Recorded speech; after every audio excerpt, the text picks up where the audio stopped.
So we're going to have, the holiday break next week.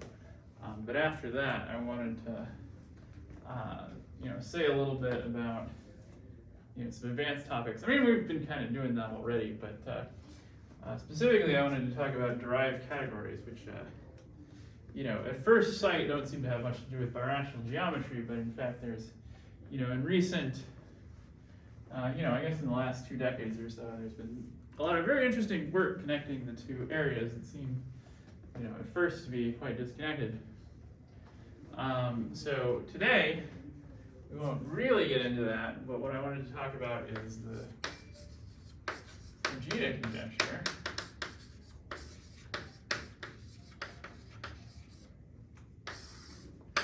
Okay, and so, there's a very basic question in algebraic geometry. Once you have kind of the main concepts like, schemes and varieties and line bundles and, embeddings in projective space. So, of course, we know that, a vector bundle, a line bundle, L is ample if and only if L to the n is very ample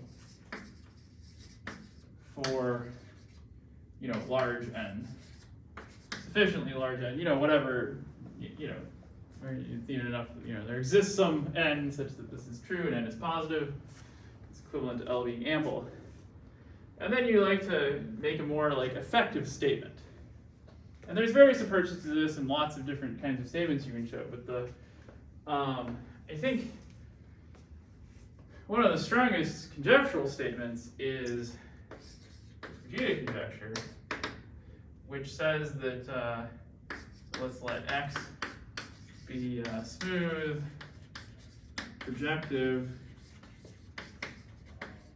of dimension n, and let's use L, and ample divisor on x. Then what we do is, instead of looking at powers of L or multiples of L, we look at the associated adjoint line bundles. So that's just to say that we add a copy of the canonical divisor. And then there's 2 results. So let's see. If we take kx plus nl, this is base point free. And kx plus n plus 1l is very ample. Okay, so this conjecture is known to be true for curves and surfaces, and then I think so. Ein and Lazarsfeld have some base point freeness result. I forget if it's this sharp or not, but it's something close. I think it might be just it might just be this dimension 3. Let's see. No, I have the wrong numbers here. This should be n plus 1 L. This should be n plus 2. Okay. Now I have the correct numbers. Okay, so so Ein and Lazarsfeld proved this in dimension 3, but just the base point freeness, not the very ampleness. And then in higher dimensions, well, there's this result of Ankern and Su, which where they get effective bounds, but instead of it being a linear function here, it's a quadratic one, which is still quite good. It's effective enough to be practical, but this is the best bound, we think. And we know that and it is pretty clear that this bound, if it is accurate, if it's actually a bound, it's going to be sharp. Because, so note, for Pn, and then L is just, just a hyperplane, just a linear space, then O of,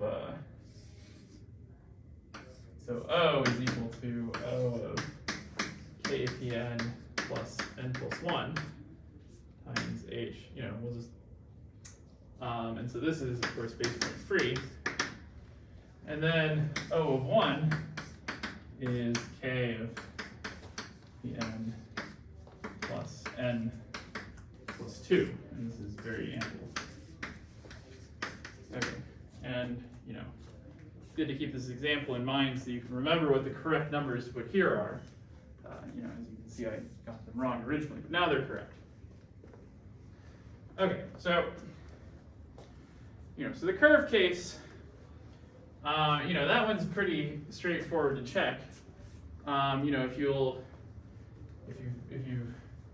recall from Hartshorne chapter 4, the section on curves, you can use the Riemann-Roch theorem to prove a lot of things about curves. And so in particular, L being ample just means it has degree at least 1. And then, so then if you have kx plus n plus 1 times L, well, that's just kx, it's something has degree 2 higher than kx. And then, you can use Riemann-Roch and, various arguments to determine, oh yeah, this is base point free, just by comparing the sizes of spaces of sections. And then likewise, you increase by 1 more, and then you get very ampleness result, which you can check in essentially the same way.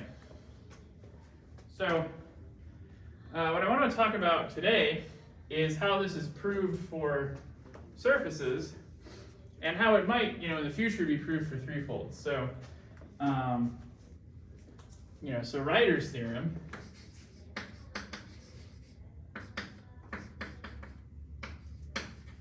says that the Fujita conjecture holds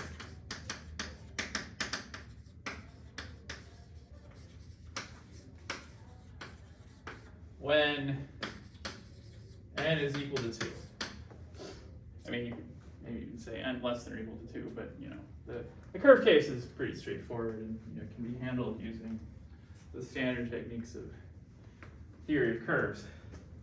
It's the higher, the larger ones that are really higher dimensional cases that are really quite interesting.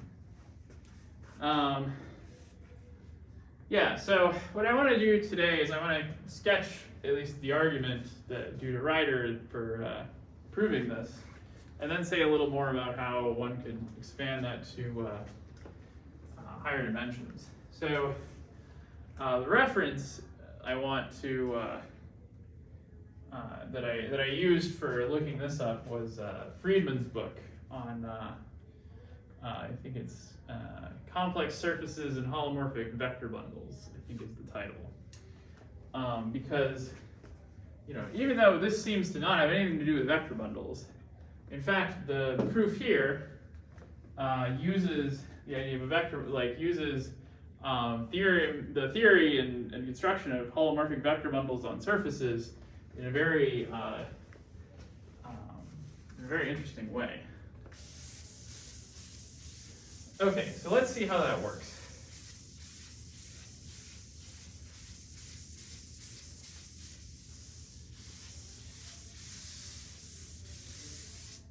Okay, so for now,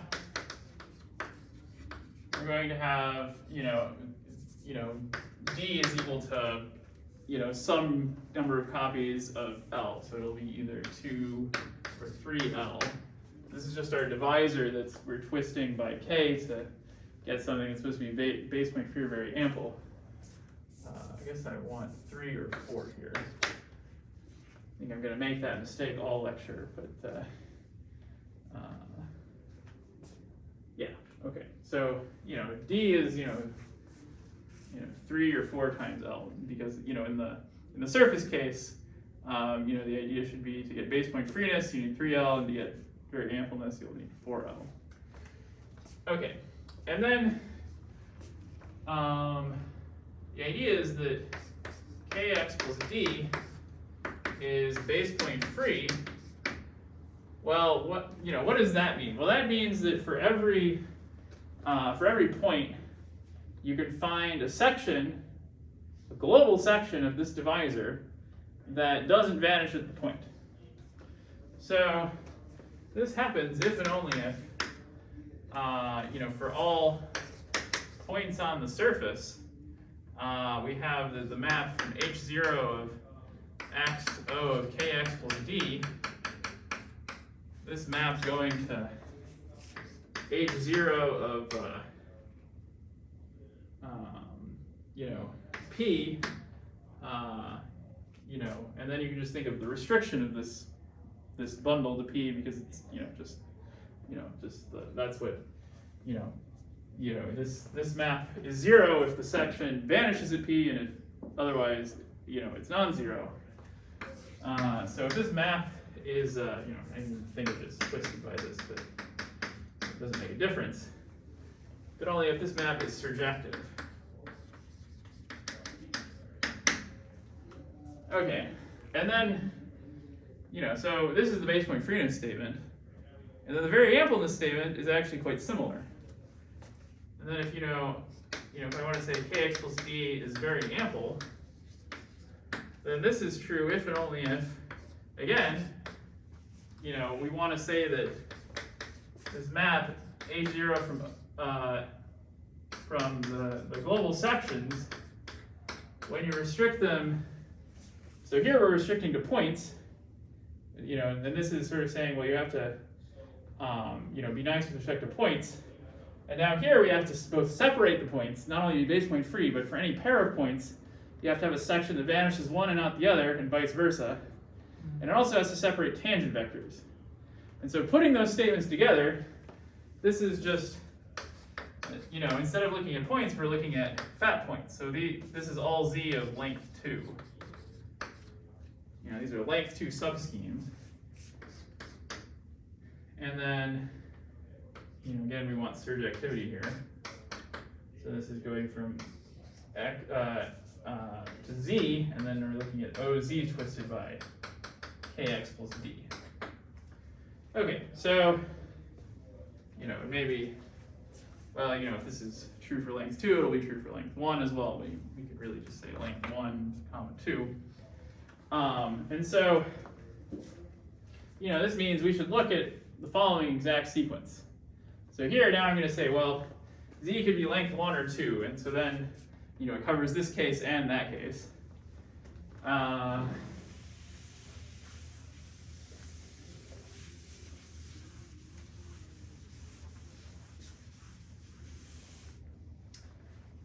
And so what is the idea? Well, we're going to have the ideal sheaf of our z twisted by kx plus d. We're going to have the, you know, we're just going to have O of x twisted by kx plus d. And then we're going to have O of z twisted by kx plus d. And then, you know, this goes to 0. Okay, and then, you know, of course, there's a long exact sequence. And what the long exact sequence is doing, so we have h0 of, you know, we're just going to say O of kx plus d. You know, I'll just suppress the base scheme because it doesn't really matter. We have this to h0 of OZ of, you know, the same stuff. And then we have h1 of IZ twisted by kx plus d. And then the last one is h1 of OX kx plus d. Okay, but this one, this vanishes by Kadeyer vanishing. So this is always 0.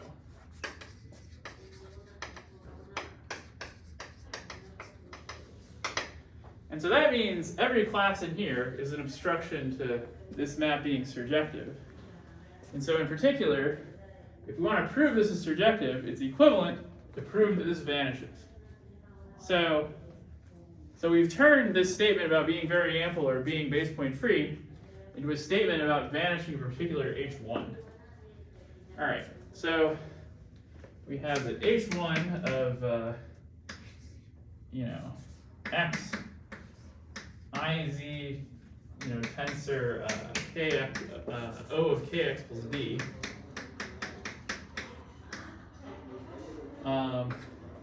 Well, this guy, this is, you know, isomorphic via Serre duality to the dual of the first extension group of, let's see, so I think I need the iz here and the d here. Yeah, I guess I want O of d. right, so what we're doing is we're saying this is extensions and I want a dual here. So this is Serre duality. You know, normally, most of the time you're thinking of Serre duality and you have like line bundles, you have like, you can interpret this as a, you know, as a sheaf cohomology group, but when you have something that's not locally free, like an ideal sheaf, then you have to write it as an X group. And so, you know, this guy is the thing that we want to prove is 0. Okay. Now, the idea, so then the idea becomes, okay, well, if it's not 0, let's, you know, derive a contradiction from that. So what these extension classes do is they tell you about extensions. And so if I have, you know, some class in there,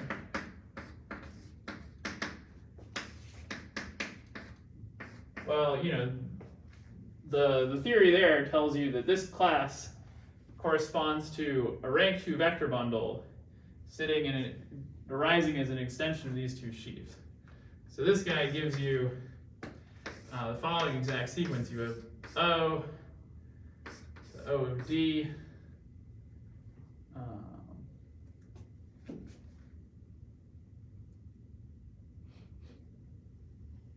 or wait, did I get?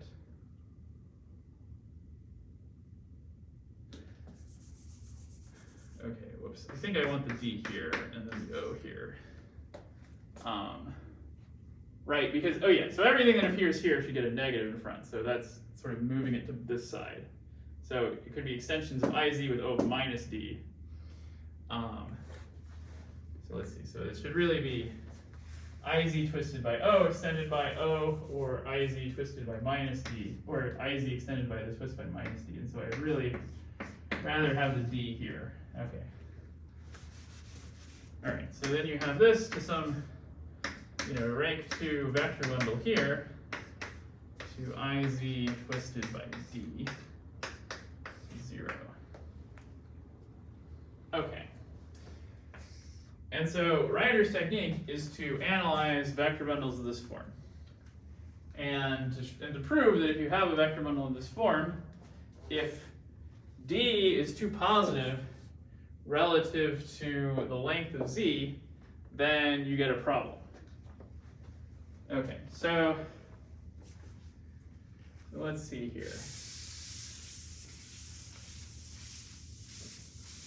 Now, when I compute Chern classes, I always get myself in trouble because, well, I have the problem that, you know, it's always hard to keep track of like whether it's supposed to be positive or negative. Yes? So what do you mean that D is too positive relative to the length of D? Oh, well, I'm going to explain, like, that's, you know, that's what I'm going to explain next. So the idea is that, you know, if you have a vector bundle, then you have what are called the Chern classes, which are topological invariants of that vector bundle. So you can, you know, you can think of these as, you know, so for a line bundle, the Chern class is just the vanishing of a single section. In general, the top Chern class of a vector bundle is given by the class of the loci of vanishing of a single section, assuming it, you know, has the right dimension and that kind of thing. The first Chern class is given by the first Chern class of the determinant line bundle, or you can think of it as the degeneracy locus of n general sections. So it's the place where if I take two sections of E that are chosen generically, you know, maybe, you know, and so this is all kind of confounded by working in the algebraic category where you know, you may not have as many sections as you like. But if you work in the smooth category, then that's like, you know, then everything kind of works really nicely. I think. Yeah, I mean, you can use like a partitioning unity or something. So yeah, in the smooth category, this all like, you know, all of this is like not just morally true, but like is honestly true. In the algebraic category, sometimes you have to like, you have to fudge things a little to really get the definitions right. But it's you know, if we have two sections of the vector bundle, and it's the places where those sections become dependent instead of being independent. Okay, but the nice thing is, given this exact sequence, we can just write down what C1 of E and C2 of E are. Well, C1 of E is just, yeah, we should just say it's just D. You can just get it right off of that. And then C2 of E So that should be equal to the length of Z, which is, in this case, either equal to 1 or 2, but let's just say it's 2. Okay, and then, you have the Bogomolov, there's a lot of names associated with this inequality depending on the, place you read about it. There's the Bogomolov-Miyoka-Yau inequality, which I think is more for the cotangent bundle of a surface of, surface of general type, but it has the same idea as the Bogomolov-Giesiger inequality. Bogomolov-Giesiger inequality. This says that if the vector bundle is stable, then, there's an inequality among the term classes. So that's going to say that if I take C1 squared, I think it's supposed to be less than or equal to 4C2. Okay. And so the strategy is going to be that, already if D is like 2 positive, so, let's just think about, what we know about D. Well, D is a line bundle, and it's given by either 3 or 4 times an ample line bundle, depending on, whether we're trying to be base point free, in which case this number would be 1, or whether we're trying to be very ample, in which case the number would be 2. But in either case, you can see that, if D is 3 times something, that means its square is at least 9, and so you're violating this inequality. If it's 4 times something, the square is at least 16, and again, you're violating this inequality because there's going to be an 8 over here. So, yeah, so I looked up, if you're curious about where this inequality comes from, and honestly, it is, really, I think, quite a deep statement because, I looked in Friedman's book, and he gave various explanations. One of which was, about, using the Donaldson-Uhlenbeck-Yau theorem. There's a version, of that where you have if you have a, Hermitian metric on your bundle, you can interpret this in one way. And in particular, if you have a stable bundle where this inequality where the equality is achieved, then it has to come from a unitary representation. It's the flat bundle associated to that. So, there's a lot of deep connections to other areas like differential geometry hiding in here. The proof that Friedman gives in his book, he says, was essentially the same as Miyoka's proof, which, kind of interpolates between Bogomolov's and Giesigers.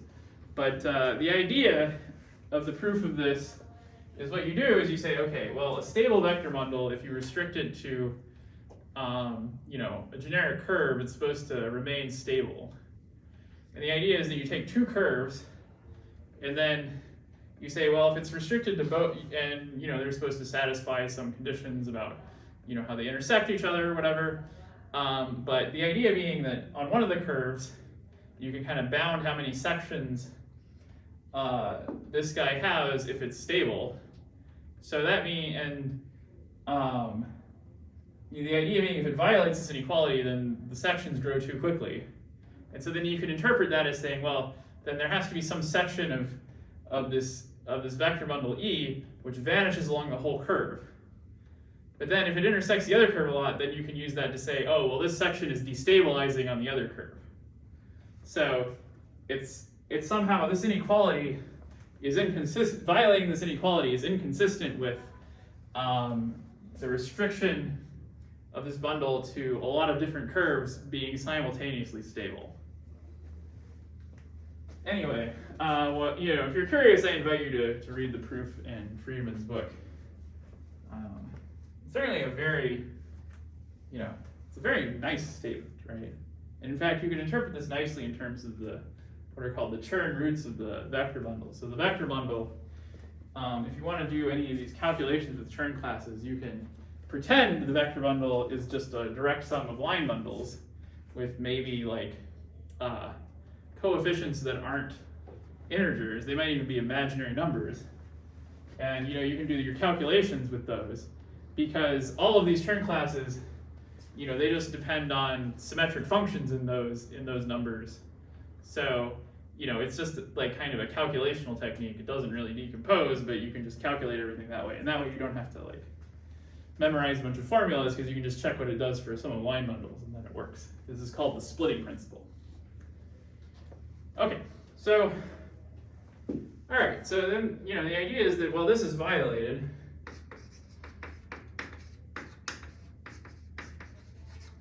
So, you know, we get that this E is unstable. Oh, wait, this was supposed to be semi-stable here. So this guy is unstable.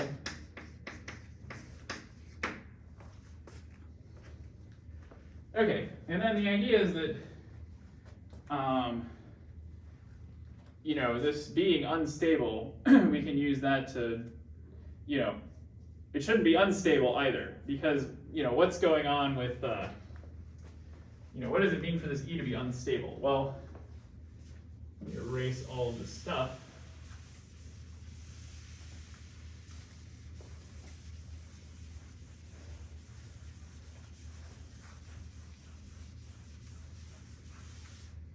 So let me move that exact sequence up to the top. So what do we have? We have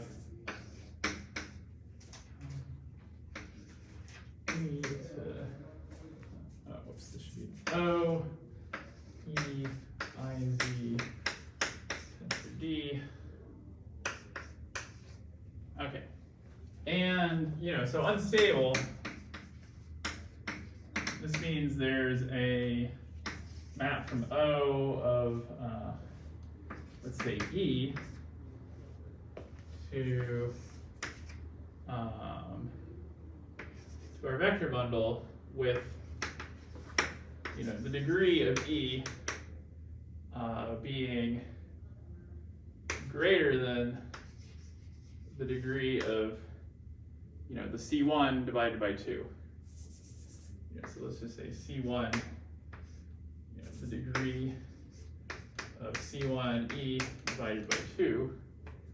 And so now, okay, well, this is like doesn't really make sense strictly the way I've said it, because it's like, how do I compare? Because these are two like cohomology classes, and so there shouldn't make sense to have an inequality among them. So it's really stability with respect to an ample divisor. So what I should replace this with is I take some ample divisor. Well, I might as well take D itself. So you take D dot E, that should be greater than D dot C1E, C1 of the vector bundle divided by 2.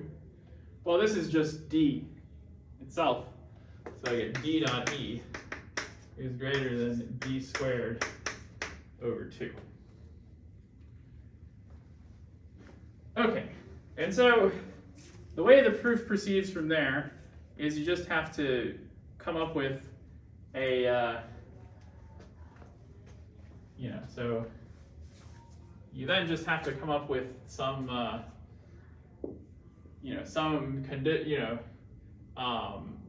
you can derive a contradiction from here from the fact that D is ample, and then, you know, knowing some things about E. So, you know, that's, you know, the general idea of the proof. Let's see, so, you know, in Friedman's book, it's kind of like, you know, it kind of breaks up into a whole bunch of cases, but it, you know, it ultimately boils down to, you know, these kinds of arguments is that, you know, instability gets you a map like this.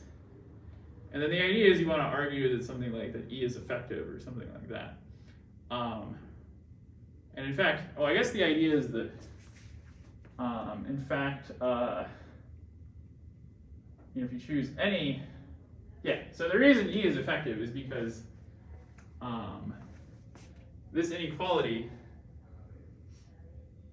you know, since it's violated, this is going to be unstable with respect to any polarization.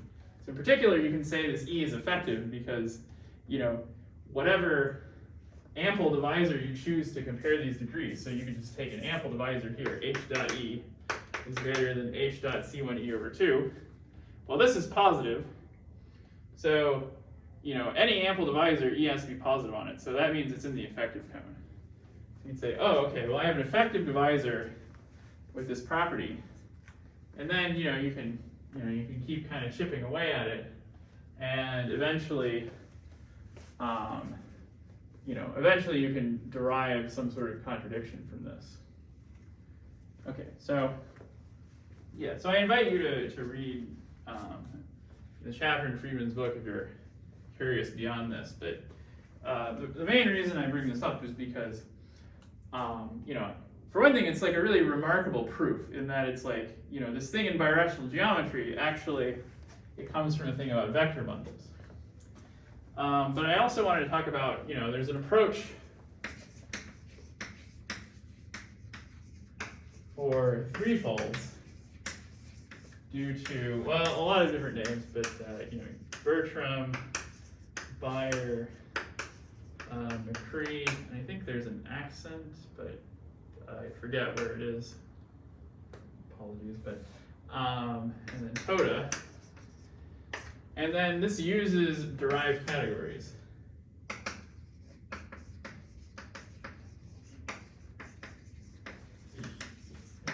Okay, so I'm not going to really give a precise definition of derived categories today, because I was going to either try to avoid doing that or maybe save it for next time. But the basic idea is that you want a category that's like the category of coherent sheaves on your variety, but is like a better place to do cohomology. So, given X, some projected variety, let's say it's smooth, I don't really need that, it makes the derived category a bit nicer. And then we have the category coherent sheaves on X, which is an abelian category. And this just contains all the sheaves. So this is like, it's like modules over a ring. It's an abelian category, so even explicitly is modules over some ring. You can treat it like that, given using various fancy theorems. But we also have, and we have DB co, or we'll write it various ways. Maybe sometimes just even D of X, which is the bounded derived category of coherent sheaves.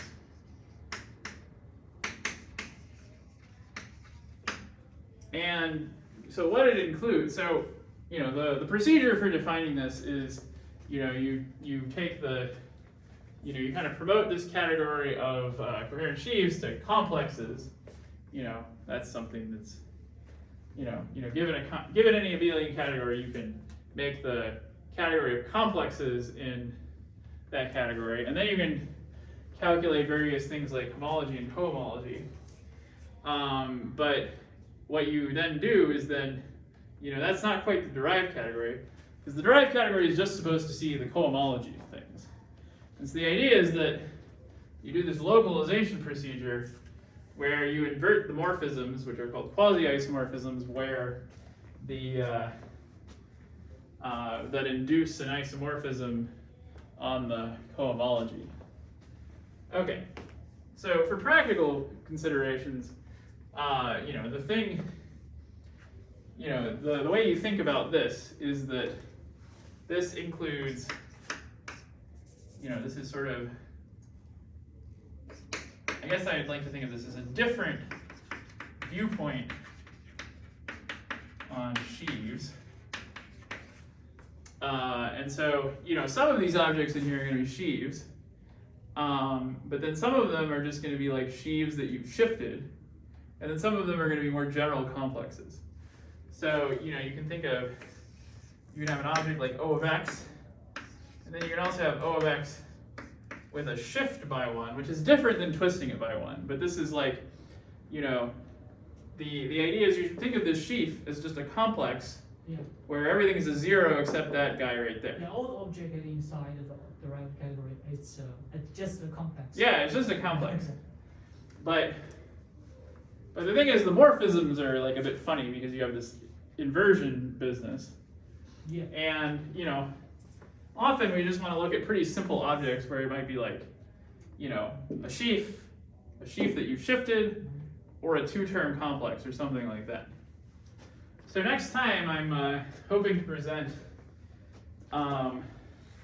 using the derived category, this really, really remarkable paper of Bridgeland that what he does is, given a threefold flopping contraction, where you have where you're contracting a kx trivial curve, you can then, reconstruct the flop using derived categories.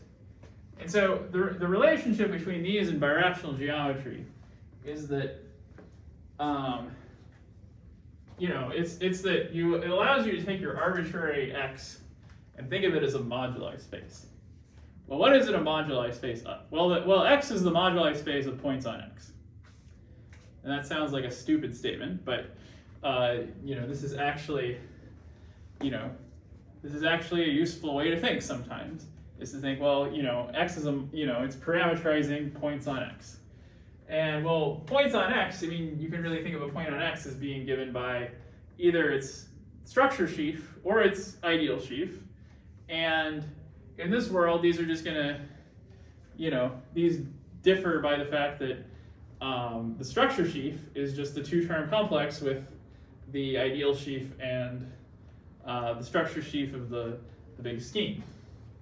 And so the idea is you can say, okay, well, I'm taking the moduli space of, a certain type of object, a certain type of sheaves, and then you shift your viewpoint to, well, I'm taking the moduli space of a certain type of object in the derived category, and then the way I recover that is by picking some abelian category out of that. Well, originally it might be this abelian category, but at the end it might be you take a slightly different one.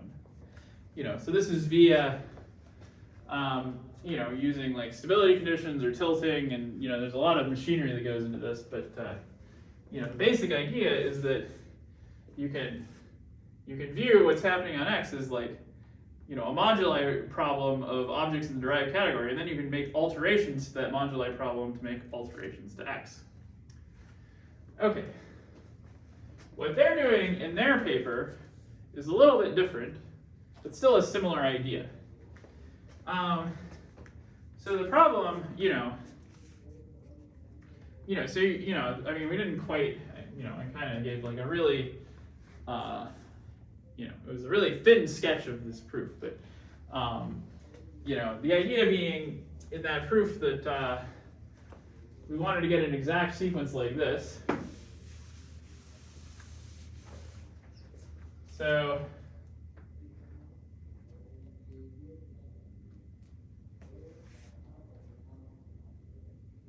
and let's see.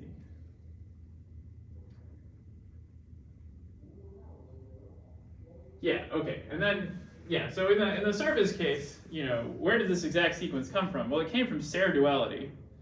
And it came from originally the fact that you wanted, h naught of x o of kx plus d to be surjective onto h naught of, let's say a point, right? Let's just think about the base point freeness. That one might be easier, but ultimately it shouldn't. The technique should work on both. And then you have O of kx plus d here, and then the obstruction to this being surjective was an h1, and then the h1 we turned into an x1 because we were on a surface. Okay, and so then we could turn that into this complex. So then, one thing you could do is you could say, well, now we have an x2 that's vanishing, which is not as nice. There's still, this sort of Yoneda X picture where you could turn it into a 4-term complex. Or you could try, instead of thinking of that as an x2, maybe we could make it into an x1 kind of thing between two objects. Because, what is an x? Well, it's just a map between, it's just a hom between shifted objects in the derived category. So the idea is that you produce some complex that, so you say, okay, well, supposing I didn't have Fujita conjecture holding in a specific example.